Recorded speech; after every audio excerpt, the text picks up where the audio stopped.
8 یا 9 دن گزر گئے تھے۔ شہر کے لوگ شہر کی دیوار پر کھڑے ہو کر ہر روز کی لڑائی دیکھا کرتے تھے۔ ان لوگوں کے ساتھ فوجی بھی ہوتے تھے، وہ بھی دیکھ رہے تھے کہ یہ مسلمان آخر کس بلبوتے پر لڑ رہے ہیں۔ جنگی دستور کے مطابق کوئی فوج اتنی تھوڑی تعداد میں اتنی بڑی فوج کے مقابلے میں آیا ہی نہیں کرتی۔ شہریوں اور فوجیوں پر حیرت کا تاثر پیدا ہونے لگا۔ یہ تو وہ دیکھ ہی رہے تھے کہ مجاہدین کس بے جگری سے لڑتے ہیں۔ ایک روز رومی فوج کے کسی عہدیدار کے منہ سے یہ بات نکل گئی کہ ہم جھوٹ نہیں کہتے کہ ان مسلمانوں کے ہاتھ میں کوئی غیبی یا پراسرار طاقت ہے کہ یہ پیچھے ہٹتے ہی نہیں اور اپنے دشمن کی فوج کو لہو لہان کر کے شکست دے دیتے ہیں۔ انہیں اپنی آنکھوں لڑتا دیکھو، ان پر ہماری اس فوج سے بھی بڑی فوج غالب نہیں آ سکتی۔ اس فوجی عہدیدار کی یہ بات سینہ بسینہ کانوں کان لوگوں تک جا پہنچی اور سارے شہر میں پھیل گئی۔ شہر کے اور زیادہ لوگ دیواروں پر آ کر مسلمانوں کو لڑتا دیکھنے لگے اور پھر سب کے سب کہنے لگے کہ ان مسلمانوں کو شکست دی ہی نہیں جا سکتی۔ بعض نے تو یہ بھی کہہ دیا کہ یہ غلط نہیں کہ مسلمان جنات کی مخلوق میں سے ہیں۔ یہ اللہ تبارک و تعالیٰ کی خاص مدد تھی اور بڑا خاص کرم تھا کہ شہر کے لوگوں پر اور رومی فوج پر بھی مسلمانوں کی وہ دہشت جو پہلے طاری تھی اور جرنیلوں نے صاف کر دی تھی، وہ دہشت پھر غالب آنے لگی۔ مجاہدین کی بے جگری اور جذبہ ایثار کا یہ کرشمہ تھا کہ دشمن نفسیاتی طور پر کمزور ہونے لگا۔ شہریوں میں بددلی اور بے چینی پیدا ہو گئی تھی۔ تاریخ سے یہ بھی پتہ چلتا ہے کہ بعض والدین نے اپنے بیٹوں کو جو رضاکارانہ طور پر رومی فوج میں شامل ہو گئے تھے، لڑائی میں شامل ہونے سے روک دیا تھا۔ وہ کہتے تھے کہ مسلمانوں کے خلاف اپنے بیٹوں کو بھیجنے کا مطلب یہ ہے کہ انہوں نے اپنے بیٹوں کو موت کے منہ میں پھینک دیا ہے۔ بڑے بوڑھوں اور سیانوں نے اور شہر کے لوگوں نے بھی یہ کہنا شروع کر دیا تھا کہ مسلمانوں نے ان کی فوج کو شکست دے کر شہر پر قبضہ کر لیا تو وہ شہر کی ساری آبادی کو سزا دیں گے کہ شہریوں نے ان کے خلاف اپنے بیٹے لڑائے تھے اور رومی فوج کی مدد کی تھی۔ یہ بھی ایک وجہ تھی کہ شہریوں نے مجاہدین اسلام کے خلاف لڑنا ترک کر دیا۔ جنگ کے مبصرین آج بھی کہتے ہیں کہ صورتحال ایسی تھی کہ مسلمانوں کو وہیں سے واپس آ جانا چاہیے تھا اور اس قدر زیادہ خطرہ مول لینا کوئی دانشمندی والا اقدام نہیں تھا۔ یہ مبصرین فن حرب و ضرب اور جنگی اصولوں اور امور کو سامنے رکھ کر بات کرتے ہیں، لیکن ان کی نظر مجاہدین کے اندر نہیں جا سکتی جہاں صرف اللہ کا نام روشن تھا۔ سپہ سالار عمرو بن عاص رضی اللہ تعالیٰ عنہ کے متعلق واضح ہو چکا ہے کہ وہ پیچھے ہٹنے والے مجاہد تھے ہی نہیں۔ وہ ان خطروں میں کود جانے کو زندگی سمجھتے تھے جہاں موت یقینی ہوتی تھی۔ یہ تو سپہ سالار کی شخصیت تھی۔ وہاں ہر سالار اور ہر مجاہد جوش ایمان اور جذبہ جہاد سے آگ بگولا بن چکا تھا۔ وہ اب جسم تھے ہی نہیں، وہ تو روحیں تھیں اور ان روحوں پر اللہ کا ہاتھ تھا۔ مجاہدین نے اللہ کی یہ شرط پوری کر رکھی تھی کہ اگر تم ایمان والے ہو۔ ایمان کے استحکام کی اور بڑی نشانی کیا ہوگی کہ ان مجاہدین کے دلوں میں مال غنیمت کا لالچ نہیں تھا۔ جس شہر کو فتح کرتے تھے وہاں کی کسی نوجوان لڑکی کی طرف آنکھ اٹھا کر بھی نہیں دیکھتے تھے، اس کی بجائے وہ شہر کے لوگوں کی عزت و آبرو اور جان و مال کے محافظ بن جاتے تھے۔ وہی مجاہدین جو میدان جنگ میں فولاد کی طرح سخت ہوتے تھے، مفتوحہ بستی میں جا کر وہاں کے لوگوں کے لیے ریشم سے زیادہ نرم ہو جایا کرتے تھے۔ عمرو بن عاص رضی اللہ تعالیٰ عنہ ایک رات سالاروں کے ساتھ اپنی اگلی کارروائی کے متعلق صلاح مشورہ کر رہے تھے۔ اس اجلاس میں نائب سالار اور ان کے ماتحت کماندار بھی موجود تھے۔ کسی نے بھولے سے بھی مشورہ نہیں دیا کہ پیچھے ہٹ جائیں اور کمک کا انتظار کریں۔ ایک ہی مسئلہ زیر بحث تھا کہ رومیوں کو گھٹنے ٹیکنے پر کس طرح مجبور کیا جائے۔ ایسی بات کسی کے منہ سے نکلتی ہی نہیں تھی کہ رومیوں کی تعداد اتنی زیادہ جانی نقصان کے باوجود بہت زیادہ ہے۔ سالار زبیر بن العوام رضی اللہ تعالیٰ عنہ نے ایک ترکیب سوچ لی اور وہ پیش کی۔ چونکہ لڑائیاں قلعے کے باہر کھلے میدان میں ہوتی تھیں، اس لیے منجنیقیں الگ رکھی تھیں۔ ایسی لڑائیوں میں منجنیقیں استعمال نہیں ہو سکتی تھیں۔ سالار زبیر رضی اللہ تعالیٰ عنہ نے جو مشورہ پیش کیا وہ سب کو اچھا لگا اور اس پر تبادلہ خیال ہونے لگا۔ آخر میں اسے ایک قابل عمل شکل دے دی گئی۔ رات گہری ہوتے ہی مجاہدین پیچھے آ جاتے اور رومی قلعے کے اندر چلے جاتے تھے۔ 2-3 دستے قلعے کے باہر رہنے دیتے تھے جو نالے اور شہر کی دیوار کے درمیان رات گزارتے تھے۔ اس رات جب مجاہدین پیچھے آ گئے اور رومی فوج اندر چلی گئی اور اس کے کچھ دستے شہر کے باہر رہ گئے تو آدھی رات کے وقت مجاہدین 3-4 منجنیقیں گھسیٹ کر ذرا آگے لے گئے اور ان میں پتھر ڈال کر ان دستوں پر پھینکنا شروع کر دیے جو قلعے کے باہر سوئے ہوئے تھے۔ ان دستوں میں کھلبلی مچ گئی اور اسی میں عافیت سمجھی کہ قلعے کے اندر چلے جائیں۔ مجاہدین نے یہ کارروائی بھی کی کہ اپنے تیر انداز نالے کے کنارے پر بھیج دیے اور اندر کو بھاگتے ہوئے دستوں پر تیر پھینکنے شروع کر دیے۔ وہ رومی مرد اور عورتیں جو اپنے عزیزوں کی لاشیں اور زخمی دیکھنے آئے تھے وہ بھی بھاگ گئے اور میدان صاف ہو گیا۔ نالا چوڑا بھی تھا اور گہرا بھی، اس وقت یہ پانی سے لبریز تھا۔ اس پر لکڑی کے 2 پل تھے جو ایک دوسرے سے دور دور تھے۔ چند ایک مجاہدین اس پلان کے مطابق جو سپہ سالار کے سامنے زبیر بن العوام رضی اللہ تعالیٰ عنہ نے بنایا تھا، تاریکی سے فائدہ اٹھاتے ہوئے نالے میں اتر گئے۔ ان کے پاس لکڑی کاٹنے والے اوزار تھے۔ انہوں نے نالے کے اپنی طرف والے کنارے سے پل کے ستونوں کو کاٹنا شروع کر دیا، لیکن پورے کا پورا نہ کاٹا بلکہ بہت کمزور کر دیا۔ پھر درمیان والے 2 ستون اسی طرح کاٹ کر بہت کمزور کر دیے۔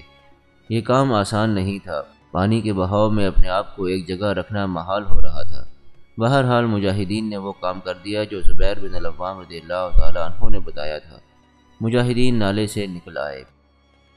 گزشتہ رات مجاہدین نے رومیوں کے باہر رہنے والے دستوں پر پتھراؤ کیا تھا اور تیر بھی برسائے تھے، اس لیے رومی اس صبح جلدی باہر آ گئے اور ان کے انداز سے صاف پتہ چلتا تھا کہ غصے میں ہیں۔ مجاہدین تو فجر کی نماز کے بعد سے ہی تیار تھے۔ انہیں معلوم تھا کہ آج صبح کی تیاری پہلے دنوں سے بہت ہی مختلف ہوگی۔ رومی فوج ہر صبح باہر آتی تھی اور نالے کے پار آ کر مجاہدین پر حملہ کر دیتی تھی۔ اس صبح رومیوں نے پہلی بار یہ حرکت کی کہ وہ للکارتے ہوئے اور طعنہ آمیز نعرے لگاتے ہوئے آ رہے تھے۔ ان میں گھڑ سوار بھی تھے اور پیادے بھی۔ وہ تو بڑے جوش و خروش سے دونوں پلوں سے گزرتے آ رہے تھے۔ تمام دستوں کو نالے کے پار آ کر لڑائی کی ترتیب میں ہونا تھا اور پھر لڑائی شروع ہونی تھی۔ سالار زبیر بن العوام رضی اللہ تعالیٰ عنہ اور ان کے ساتھ چند ایک مجاہدین ایک طرف چھپے ہوئے پلوں کو دیکھ رہے تھے۔ پل ابھی سلامت کھڑے تھے۔ کم و بیش 3000 رومی گھڑ سوار اور پیادے پلوں سے گزر آئے اور پل ابھی تک کھڑے تھے۔ سالار زبیر رضی اللہ تعالیٰ عنہ پریشان ہونے لگے۔ انہوں نے یہ سوچا تھا کہ 3-4 ہزار رومی ادھر آ جائیں اور پھر ان کی تجویز زیر عمل آئے، لیکن رومی چلے ہی آ رہے تھے۔ اچانک پلوں پر جو سوار اور پیادے گزر رہے تھے وہ رکنے لگے اور کچھ گھبرانے بھی لگے۔ ایک شور سنائی دیا کہ پل ہل رہا ہے۔ وہ سوچ ہی رہے تھے کہ یہ کیا معاملہ ہے، کیا زلزلہ آیا ہے۔ پل وزن سے بڑی زور سے ہلے اور بیٹھ گئے۔ جتنے سوار اور پیادے پل کے اوپر تھے وہ نالے میں جا پڑے۔ پیچھے رومی ہجوم کی صورت میں آگے والوں کو دھکیلتے آ رہے تھے۔ ان میں سے بھی کئی نالے میں گرے اور گہرے پانی میں ہاتھ پاؤں مارنے لگے۔ سالار زبیر رضی اللہ تعالیٰ عنہ کی اسکیم کامیاب ہو گئی۔ 3000 یا اس سے کچھ زیادہ جو رومی فوجی آگے آئے تھے وہ اپنے پیچھے شور سن کر مڑ مڑ کر دیکھنے لگے اور ان میں سے کئی ایک نے مجاہدین کی طرف پیٹھیں کر دیں اور نالے میں اپنے ساتھیوں کو بہتا اور تیرتا دیکھنے لگے۔ مجاہدین اسی موقع کے انتظار میں تھے۔ سپہ سالار کے اشارے پر مجاہدین ان پر ٹوٹ پڑے۔ ان رومیوں کو انہوں نے سنبھلنے کا موقع نہ دیا۔ وہ تو یوں سمجھیں کہ رومیوں کا قتل عام ہو رہا تھا۔ نالے کے پار جو رومی دستے رہ گئے تھے وہ اپنے کٹتے اور گرتے ہوئے ساتھیوں کی کچھ مدد نہ کر سکتے تھے سوائے تیر اندازی کے یا برچیاں پھینکنے کے، لیکن وہاں تو گتھم گتھا قسم کی لڑائی ہو رہی تھی، اس لیے رومیوں نے تیر اندازی اور برچی بازی کی نہ سوچی۔ وہ رومی سوار اور پیادے جو نالے میں گر کر تیر رہے تھے اور دوسرے کنارے پر پہنچنے کی کوشش کر رہے تھے، ان پر مجاہدین نے تیر چلانے شروع کر دیے اور شاید ہی ان میں سے کوئی نالے سے زندہ نکلا ہوگا۔ زیادہ تر دستے تو ابھی نالے کے پار تھے۔ ان کے ساتھ 2 جرنیل بھی تھے، لیکن وہ بوکھلا گئے تھے کہ یہ ہوا کیا ہے۔ انہیں فوراً سوچ لینا چاہیے تھا کہ نالے کے پار آنا ان کے لیے مشکل نہیں، کیونکہ یہ نالہ شہر کے ارد گرد بہتا تھا، بلکہ صرف صدر دروازے والی طرف سے شہر کے ساتھ ساتھ گزرتا آگے نکل جاتا تھا۔ کچھ دور پیچھے اور کچھ دور آگے لکڑی ہی کے 2 پل اور تھے۔ رومی فوجی ادھر چلے جاتے اور پلوں سے گزر آتے، لیکن وہ تو جیسے سوچنے کے قابل ہی نہیں رہے تھے۔ آخر کسی کو ان پلوں کا خیال آ ہی گیا۔ رومی دستے 2 حصوں میں بٹ کر ان دونوں محفوظ پلوں کی طرف چل پڑے۔ ابھی کچھ ہی دور گئے تھے کہ ان پر منجنیقوں سے پھینکے ہوئے پتھر آنے لگے۔ گزشتہ رات کی اسکیم میں عمرو بن عاص رضی اللہ تعالیٰ عنہ اور زبیر بن العوام رضی اللہ تعالیٰ عنہ نے یہ بھی شامل کیا تھا کہ ان محفوظ پلوں کے قریب منجنیقیں لگا دی جائیں گی۔ ان دونوں پلوں کو سلامت کھڑا رکھنا تھا کہ کامیابی کی صورت میں مجاہدین کو نالے کے پار جانا اور شہر میں داخل ہونا تھا۔ رومی ان پلوں کی طرف چلے تو ان پر سنگواری شروع ہو گئی۔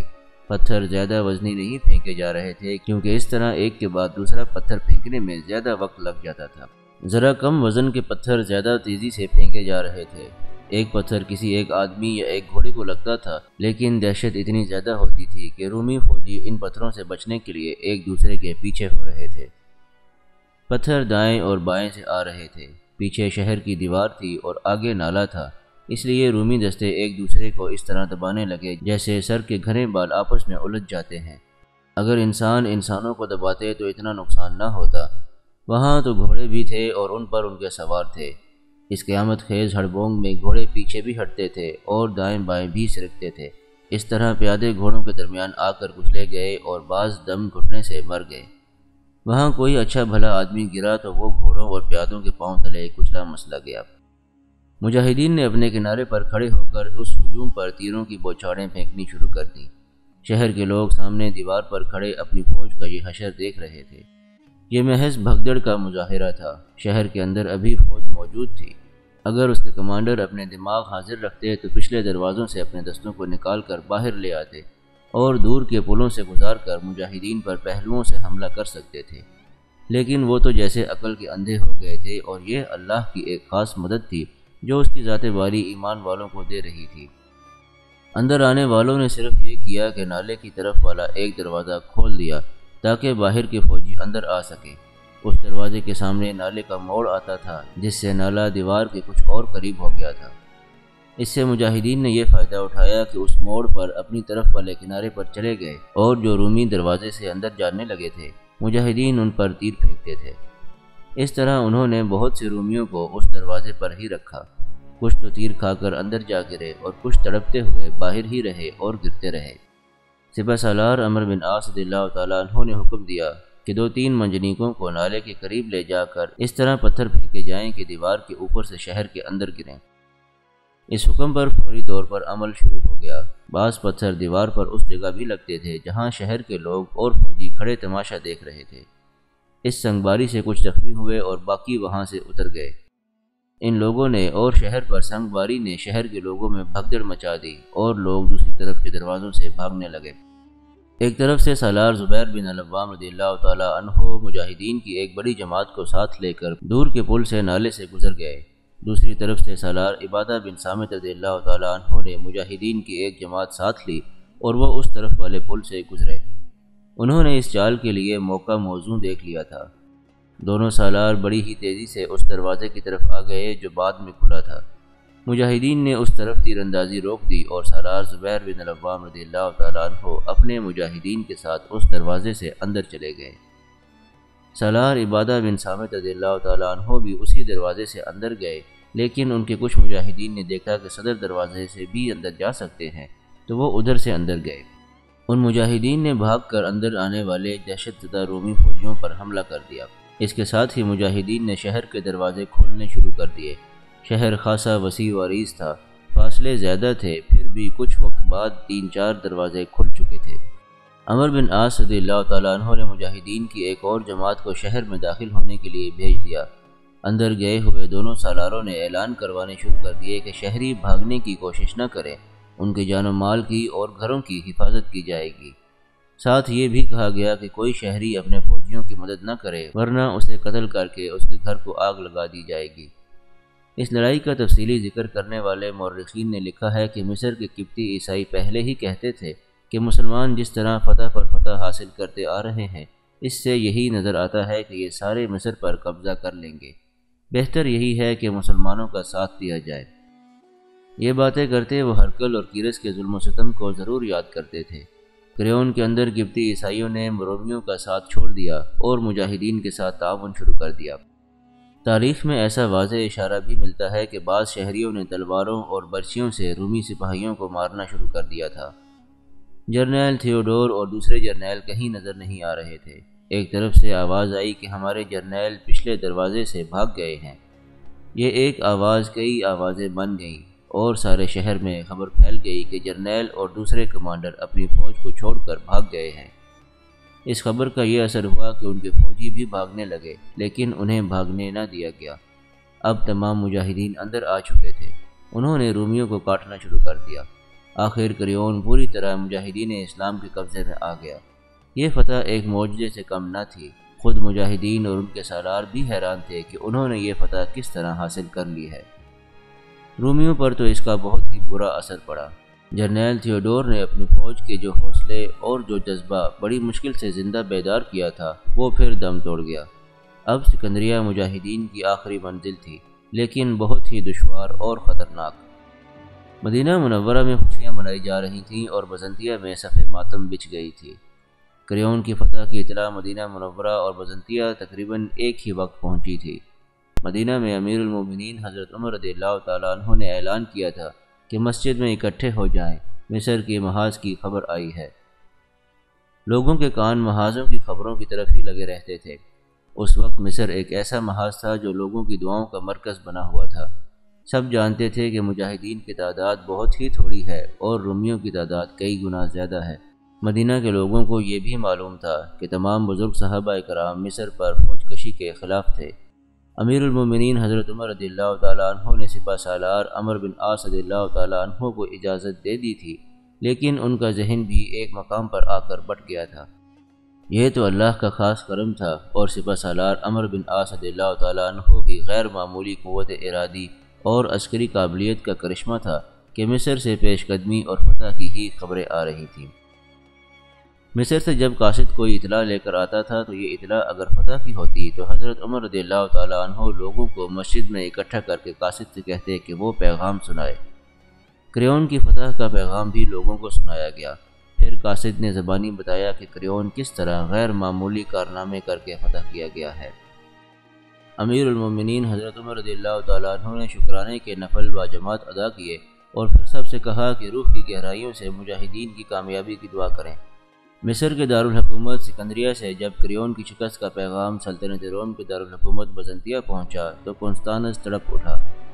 اس کے جوان سال چہرے کا اتنا اچھا رنگ پھیکا پڑ گیا۔ ہرکل کی بیوہ مرتینہ کا بیٹا ہرکلیوناس بھی وہاں موجود تھا۔ مرتینہ کو پتہ چلا کہ مصر سے قاصد کوئی پیغام لایا ہے تو وہ بھی دوڑی دوڑی پہنچ گئی تھی۔ کنستانس اور ہرکلیوناس مل کر حکمرانی کے فرائض سر انجام دے رہے تھے۔ مرتینہ اب ملکہ نہیں تھی اور نہ ہی حکومت کے کاموں میں اس کا کوئی عمل دخل تھا۔ کریون کی شکست کی اطلاع پر مرتینہ اور اس کے بیٹے ہرکلیوناس کا رد عمل ٹھنڈا ٹھنڈا سا تھا۔ کنستانس کا رد عمل تو سب کو صاف نظر آ گیا تھا۔ اس نے جرنیلوں اور مشیروں کو فوراً بلوا لیا۔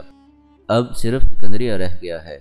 کنستانس نے جرنیلوں اور مشیروں کو پیغام سنا کر کہا، آپ کہیں گے کہ سکندریہ تو بڑا ہی مضبوط قلعہ ہے اور مسلمانوں کی نفری اتنی تھوڑی ہے کہ وہ سکندریہ نہیں لے سکیں گے۔ اگر آپ ایسا کہیں گے تو میں اسے ایک خوش فہمی سمجھوں گا۔ جنہوں نے بیبیلون اور کریون جیسے مضبوط قلعہ بند شہر فتح کر لیے ہیں وہ سکندریہ کو بھی فتح کر سکتے ہیں۔ سکندریہ سے وہ بحیرہ روم عبور کر کے سیدھے بزنطیہ پر آئیں گے۔ ایسا نہیں ہوگا، ایک جنرل نے کہا۔ مسلمان جہاز رانی میں صفر ہیں، انہیں جہاز رانی کا ذرا سا بھی تجربہ نہیں۔ شاہ کنستانس کا یہ خدشہ بجا ہے، افواج کے سپریم کمانڈر جنرل اکلینوس نے کہا۔ عرب کے یہ بدو جو اپنے آپ کو مسلمان کہتے ہیں کوئی کم عقل لوگ نہیں، وہ ہمارے ہی جہاز رانوں کو استعمال کریں گے۔ قبطی بھی ان کے ساتھ تعاون کر رہے ہیں، ان میں جہاز ران بھی ہوں گے، وہ مسلمانوں کو بحیرہ روم پار کرا دیں گے۔ ہمیں اب یہ سوچنا ہے کہ سکندریہ مسلمانوں سے کس طرح بچایا جائے۔ اس پیغام میں صاف لکھا ہے کہ مسلمانوں کا رخ سکندریہ کی طرف ہے۔ مزید کمک بھیج دی جائے، مرتینہ نے کہا۔ تمام جرنیلوں اور مشیروں نے مرتینہ کی طرف ایسی نگاہوں سے دیکھا جیسے انہیں وہاں مرتینہ کی موجودگی پسند نہ ہو، لیکن وہ چپ رہے۔ مزید کمک نہیں بھیجی جا سکتی، کنستانس نے کہا۔ ہمیں بزنطیہ کا دفاع مضبوط کرنا ہے، اور جو کمک بھیجی جا چکی ہے وہ کچھ کم نہیں، جنرل اکلینوس نے کہا۔ ہمیں یہ حقیقت قبول کر لینی چاہیے کہ ہماری فوج لڑنے کا جذبہ کھو چکی ہے اور ہم مصر مسلمانوں کے حوالے کر چکے ہیں۔ پھر بھی ہمیں اس صورتحال کا سامنا کرنا اور اس کا کوئی علاج سوچنا پڑے گا۔ میرا ایک مشورہ ہے، ہرکلیوناس بولا۔ کنستانس سکندریہ چلا جائے اور خود نگرانی کرے۔ جس طرح مرتینہ کا بولنا کسی کو اچھا نہیں لگا تھا، اسی طرح ہرکلیوناس کے اس مشورے پر سب کے چہروں پر بیزاری کا تاثر آ گیا، اور کسی ایک نے بھی اس مشورے کے خلاف یا حق میں بات نہ کی۔ سب جانتے تھے کہ مرتینہ اپنے بیٹے ہرکلیوناس کو سلطنت روم کے تخت پر بٹھانے کے جتن کر رہی تھی۔ اپنی اس خواہش کی تکمیل کی خاطر اس نے ہرکل کو زہر دے کر مارا تھا، اور قسطنطین کو بھی اس نے اس حکیم سے زہر دلوایا تھا جو اس کی بیماری کے دوران اس کا علاج کر رہا تھا۔ وہ اب چاہتی تھی کہ کونستانس بزنطیہ سے چلا جائے اور ہرکلیوناس بزنطیہ میں تخت نشین رہے۔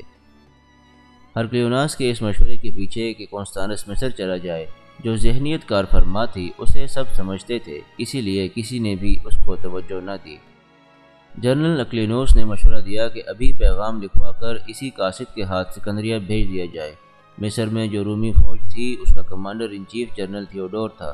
ہرکل کا بنایا ہوا اسقف اعظم کیرس بھی یہ ذمہ داری لے کر سکندریہ گیا تھا کہ وہ مصر کی نگرانی کرے گا اور کمک کی تقسیم خود کرتا رہے گا۔ آخر یہ طے پایا کہ جنرل تھیوڈور اور کیرس کے نام مشترکہ پیغام لکھا جائے۔ پیغام اسی وقت لکھوایا جانے لگا۔ مختلف مورخین نے اس پیغام کے مختلف حصے لکھے ہیں اور باقی پیغام کا لب لباب تاریخ کے حوالے کیا ہے۔ تاریخ میں اس پیغام کے جو الفاظ آج تک محفوظ ہیں وہ کچھ اس طرح ہیں: شہنشاہ روم جنرل تھیوڈور اور اسقف اعظم سے اور دیگر تمام جرنیلوں سے مخاطب ہیں، کیا تم سب مر گئے ہو یا زندہ لاشیں بن گئے ہو؟ صاف نظر آ رہا ہے کہ جس طرح تم نے بیبیلون اور کریون جیسے قلعے مسلمانوں کو دے دیے اور پسپا ہو گئے، اسی طرح سکندریہ بھی دے دو گے۔ کیا تم اتنی سی بات نہیں سمجھ سکتے کہ سکندریہ گیا تو پورا مصر ہاتھ سے نکل جائے گا اور پھر مسلمان سیدھے بزنطیہ پر آئیں گے؟ سکندریہ مصر کا دل ہے، اس میں بھی مسلمانوں کا خنجر اتر گیا تو نتیجہ صاف ظاہر ہے۔ کریون سے سکندریہ تک نیل کے ڈیلٹا کے وسیع علاقے میں اپنی فوج جگہ جگہ موجود ہے اور اس کی تعداد 30,000 سے زیادہ ہے۔ اگر تم لوگ جانوں کی بازی لگا کر سکندریہ کا دفاع کرو تو ان 10-12 ہزار عربی مسلمانوں کو ڈیلٹا کی دلدل میں گم کر سکتے ہو۔ یہ ذہن میں رکھ لو کہ اب مزید کمک نہیں ملے گی، یہ اس لیے کہ تم لوگوں پر اعتبار نہیں۔ تم سکندریہ بھی دے بیٹھے تو بزنطیہ کے دفاع کے لیے فوج کی ضرورت ہوگی۔ مسلمان یہاں تک آ سکتے ہیں۔ اگر سکندریہ ہاتھ سے جاتا نظر آیا تو بندرگاہ میں اور ساحل پر جہاں کہیں بھی اپنے بحری جہاز، بڑی کشتیاں اور چھوٹی کشتیاں بھی موجود ہیں، سب کو آگ لگا دینا تاکہ مسلمانوں کے کام نہ آئیں۔ یہ بھی سن لو کہ سکندریہ سے بھاگ کر یہاں نہ آنا، یہاں کوئی تمہاری صورت دیکھنا گوارا نہیں کرے گا، سمندر میں ڈوب مرنا۔ اسقف اعظم کیرس کو واضح ہو کہ آپ مذہبی پیشوا ہیں۔ آپ بلند بانگ دعویٰ کر کے یہاں سے روانہ ہوئے تھے۔ آپ کے لیے اور فوج کے لیے بہتر یہ ہے کہ آپ صحیح عیسائیت رائج کریں، بنیامین کو ساتھ لیں اور قبطیوں کو فوج میں شامل ہونے کی ترغیب دیں۔ انہیں بتائیں کہ شاہ ہرکل نے عیسائیت کو فرقوں میں بٹنے سے بچانے کے لیے اپنی عیسائیت رائج کی تھی، ان کا اپنا ذاتی کوئی مقصد نہیں تھا۔ فوج کو مذہب سے ڈرائیں اور مسلمانوں کی غلامی سے بھی ڈرائیں۔ 10-12 ہزار مسلمانوں کو شکست دینا کوئی مشکل کام نہیں۔ یہ بھی ذہن میں رکھیں کہ مسلمان مسلسل پیش قدمی کر رہے ہیں اور لڑائیاں بھی لڑ رہے ہیں، وہ بری طرح تھک چکے ہوں گے، ان کی اس کمزوری سے فائدہ اٹھائیں۔ یہ پیغام اسی وقت اسی قاصد کو دے کر روانہ کر دیا گیا جو مصر سے کریون کی شکست کا پیغام لایا تھا۔ جس وقت یہ پیغام لکھوایا جا رہا تھا، مرتینہ اٹھ کر چلی گئی تھی۔ ظاہر تو یہ ہوتا تھا کہ وہ یہ دیکھ کر چلی گئی ہے کہ اسے کوئی ذرا سی اہمیت اور توجہ ہی نہیں دے رہا، لیکن اس کے جانے کا مقصد کچھ اور تھا۔ اس قاصد کو جو پیغام لایا اور پیغام کا جواب لے جا رہا تھا، مرتینہ بڑی اچھی طرح جانتی تھی۔ پیغام لانے لے جانے والے قاصد چند ایک ہی تھے جنہیں یہ تجربہ حاصل تھا۔ مرتینہ نے تقریباً تمام قاصدوں کو اپنے جال میں لے رکھا تھا، انہیں وہ بے دریغ انعام و اکرام دیا کرتی تھی اور چوری چھپے اپنے پیغام بھیجا کرتی تھی۔ مرتینہ نے بڑی تیزی سے کیرس کے نام پیغام لکھا اور ایک کپڑے میں لپیٹ کر ہاتھ میں رکھ لیا۔ قاصد پیغام کا جواب لے کر رخصت ہوا تو وہ شاہی محل سے نکلنے والے سیدھے راستے سے ہٹ کر اس طرف چلا گیا جس طرف مرتینہ کا کمرہ تھا۔ اسے معلوم تھا کہ مرتینہ کیرس کے نام کوئی نہ کوئی پیغام ضرور دے گی۔ وہ جب مرتینہ کے دروازے کے قریب پہنچا تو مرتینہ نے سرگوشی میں اسے پکارا۔ وہ ادھر ادھر دیکھ کر بڑی تیزی سے کمرے میں چلا گیا۔ مرتینہ نے اسے کپڑے میں لپٹا ہوا پیغام دے دیا جو قاصد نے اپنے کپڑوں کے نیچے چھپا لیا۔ پھر مرتینہ نے اسے انعام دیا اور وہ کمرے سے نکل گیا۔ قاصد شہر سے کچھ دور چلا گیا تو درختوں کے ایک جھنڈ کے قریب سے اس کا راستہ مڑتا تھا۔ وہاں جا کر اس نے اپنے گھوڑے کی رفتار کم کر دی اور درختوں کے جھنڈ میں چلا گیا۔ وہاں ایک آدمی ایک درخت کے پیچھے کھڑا تھا۔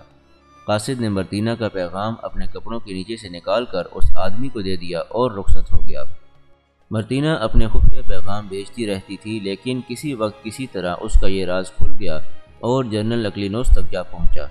پیغام لے جانے والے یہ قاصد آخر فوج کے ملازم تھے اور اقلیانوس فوج کا سپریم کمانڈر تھا۔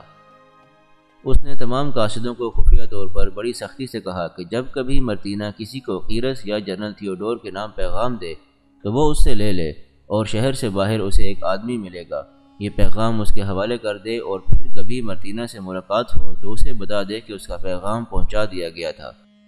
مرتینہ کا یہ پہلا ایسا پیغام تھا جو راستے میں سے ہی واپس آ گیا تھا۔ قاصد خوش تھا کہ اسے مرتینہ سے انعام بھی مل گیا تھا اور اس کا سپریم کمانڈر بھی اس پر خوش ہو گیا تھا۔ اس طرح مرتینہ کا پیغام بنام قیرس راستے سے ہی واپس آ گیا اور جنرل اقلیانوس تک پہنچ گیا۔ جنرل اقلیانوس نے پیغام پڑھا۔ قیرس آخر اسقف اعظم تھا اور اس کا کردار جیسا کیسا بھی تھا، پھر بھی اس کا احترام لازمی تھا، لیکن مرتینہ نے اسے یوں مخاطب کیا تھا جیسے اس کا کوئی ہمجولی یا بے تکلف دوست ہو۔ مرتینہ نے لکھا تھا کہ تمہیں میں نے بڑی امیدوں سے مصر بھیجا تھا اور تم بڑے اچھے وعدے کر کے گئے تھے، لیکن میرے خواب ٹوٹتے پھوٹتے نظر آ رہے ہیں۔ میرے لیے بزنطیہ میں حالات ٹھیک نہیں رہے، مخالفت بڑھ رہی ہے، مجھے تو صاف نظر آنے لگا ہے کہ مصر ہاتھ سے نکل گیا ہے۔ کیا تم ایسا نہیں کر سکتے کہ مصر کے کچھ حصے پر قبضہ کر لو اور مسلمانوں کے ساتھ کوئی صلح سمجھوتا کر لو اور مجھے بلا لو؟ اگر ایسا ممکن نہ ہو تو مجھے بتاؤ کہ قسطنطنیہ کا کیا کیا جائے؟ تقریباً تمام جرنیل اس کی حمایت میں ہو گئے ہیں اور میں تنہا رہ گئی ہوں۔ کوشش کرو کہ سکندریہ ہاتھ سے نہ جائے اور مسلمانوں کو پسپا کر دو، پھر میں تمہارے پاس ہی آ جاؤں گی۔ جنرل تھیوڈور کو اپنے اعتماد میں رکھنا، ہم نے آخر مصر میں خود مختاری کا اعلان کرنا ہے۔ مرتینہ نے اتنے کھلے اور واضح الفاظ میں یہ پیغام اس یقین اور بھروسے پر بھیجا تھا کہ کوئی قاصد اسے دھوکہ نہیں دے سکتا۔ جنرل اقلیانوس نے یہ پیغام پڑھا اور قسطنطنیہ کے پاس چلا گیا، پیغام قسطنطنیہ کو دیا۔ اس جوان سال شاہ روم نے پیغام پڑھا تو غصے اور جذبات کی شدت سے اس کا چہرہ سرخ ہو گیا۔ میں آپ کے سامنے ایک نادان بچہ ہوں، قسطنطنیہ نے کہا، آپ جہاں دیدہ اور تجربہ کار ہیں، کچھ بتائیں یہ پیغام پڑھ کر کیا کیا جائے؟ میں یہ پیغام پڑھ کر ذرا سا بھی حیران نہیں ہوا، جنرل اقلیانوس نے کہا۔ مرتینہ سے یہی توقع رکھی جا سکتی ہے، اگر میں اس کا یہ پیغام نہ پڑھتا تو بھی مجھے معلوم ہے کہ یہ کس ذہنیت کی عورت ہے اور اس کے ارادے کیا ہیں۔ ہم اس کے خلاف کچھ بھی نہیں کریں گے۔ میں یہ پیغام اپنے پاس محفوظ رکھوں گا اور ہم خاموشی اختیار کیے رکھیں گے۔ آپ بھی بالکل خاموش رہیں جیسے آپ کو کچھ بھی علم نہیں۔ قسطنطنیہ خاموش تو ہو گیا، لیکن اس کے چہرے کا تاثر بتا رہا تھا جیسے وہ اس خیال میں کھو گیا ہو کہ مرتینہ بڑی ہی خطرناک عورت ہے اور نہ جانے اس نے کیسی کیسی خوفناک سازشیں تیار کر رکھی ہوں گی۔ اگر قسطنطنیہ کو یہی خیال پریشان کر رہا تھا تو یہ غلط نہ تھا۔ چھوٹی چھوٹی تفصیلات لکھنے والے مورخین نے مرتینہ کی زمیندوز سرگرمیوں کا ذکر کیا ہے۔ جنرل تھیوڈور کریون سے بھاگ کر سیدھا سکندریہ پہنچا۔ اس شکست کو تو وہ اپنی ذاتی شکست سمجھتا تھا۔ اس کے ذہن میں اب سلطنت روم نہیں بلکہ مرتینہ تھی۔ مرتینہ نے اسے لالچ دے رکھا تھا کہ وہ مسلمانوں کو مصر سے نکالے تو اسے مصر کے کچھ حصے کا یا تمام تر مصر کا فرمانروا بنا دیا جائے گا۔ جنرل تھیوڈور سکندریہ اکیلا نہیں پہنچا تھا۔ کریون سے آگے نیل کا ڈیلٹا کا علاقہ شروع ہو جاتا تھا جو کچھ دشوار گزار تھا۔ اس وسیع و عریض علاقے میں چند ایک چھوٹے بڑے شہر اور قصبے تھے، ان میں چند ایک قلعہ بند تھے۔ تھیوڈور نے ان شہروں اور قصبوں میں فوج رکھی ہوئی تھی۔ اب اس نے یوں کیا کہ ان مقامات سے تھوڑی تھوڑی نفری اپنے ساتھ لیتا گیا اور سکندریہ پہنچا۔ تاریخ کے مطابق یہ نفری ملا کر سکندریہ میں 50,000 سے زیادہ فوج اکٹھی کر لی گئی۔ خاص طور پر ذہن میں رکھیں کہ مجاہدین اسلام کی تعداد پوری 12,000 نہیں رہ گئی تھی، ہر مفتوحہ جگہ پر کچھ نفری چھوڑنی پڑتی تھی۔ ایسے ہی کریون کے انتظامات سنبھالنے کے لیے اور امن و امان بحال کرنے کے لیے خاصی نفری رکھی گئی۔ تاریخ میں صحیح اعداد و شمار نہیں ملتے کہ مجاہدین اسلام کی تعداد کیا تھی۔ اگر پہلے آئی ہوئی کمک اور سپہ سالار عمرو بن عاص رضی اللہ تعالیٰ عنہ کے ساتھ آئے ہوئے لشکر کی تعداد سامنے رکھی جائے اور پھر شہیدوں اور شدید زخمیوں کا اور پھر پیچھے رکھے جانے والے مجاہدین کا حساب کیا جائے تو صاف پتہ چلتا ہے کہ مجاہدین جب سکندریہ کی طرف پیش قدمی کرنے لگے اس وقت ان کی تعداد پوری 10,000 نہیں تھی۔ یہ مجاہدین کا شوق شہادت اور جذبہ جہاد تھا کہ وہ اپنی تعداد کو نہیں بلکہ باطل کی ان چٹانوں کو دیکھ رہے تھے جو ان کے راستے کی رکاوٹ بن رہی تھی۔ اللہ کی رحمت کا کوئی حساب نہیں، اس کی ذات باری جسے چاہے رحمت عطا کر دے اور جسے چاہے اسے محروم رکھے، لیکن یہ اللہ کا فرمان ہے کہ رحمت الہی کے لیے اپنے آپ کو حقدار ثابت کرنا ضروری ہے۔ معجزے رونما نہیں ہوا کرتے بلکہ کیے جاتے ہیں۔ اس کے لیے ایمان کی قوت کی ضرورت ہے۔ مجاہدین اسلام نے اپنی جانیں اللہ کے حوالے کر دی تھی اور اپنی جانوں کے صلے میں باطل کی شکست اور اسلام کی سربلندی چاہتے تھے۔ اگر آپ کو ویڈیو پسند آئی ہو تو اس کو لائک اور شیئر کیجیے، چینل کو سبسکرائب کر لیجیے اور بیل آئیکن کو بھی پریس کر دیجیے تاکہ آئندہ آنے والی تمام ویڈیوز آپ کو باقاعدگی سے ملتی رہے۔